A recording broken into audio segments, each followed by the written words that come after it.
A few moments later. সারা এলাকায় ভিক্ষা করা শেষ, একটা বাড়িতেও এসএসসি ফেল মেয়া পাইলাম না। খালি এই বাড়িটাই বাকি আছে, দেখি এই বাড়িতে কোনো বাড়িতে কেউ আসুন গো, আল্লাহ মা পাইলে দুইটা ভিক্ষা দেন।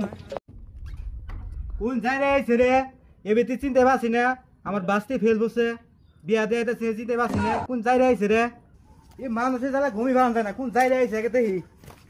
এই কি কই না তো গাইয়া নিছুন কেন বাড়ির সামনে? আল্লাহ মা পাইলে কয়টা ভিক্ষা দিবেন মা গো, মেলা দিন ধরে কিছু খাই নাই আমার মা গো। এসএসসি ফেল করা আমার বাসতে আছে, আমি তাহলে বিয়া দিই মানুষ কাছে। সারা এলাকা ঘুরে এই বাড়ি একটা এসএসসি ফেল করা পাত্রী পাইছি, দেহি বিয়া করা হয় কিনা। এ চুমকির মাও ঘর থেকে তাড়াতাড়ি বাইর, মেয়ের নিকে পাত্র নিয়ে আইছি, দেওয়াছি পাত্র পছন্দ হয়, তাড়াতাড়ি বাইর, আমি খেতে গেলাম গা।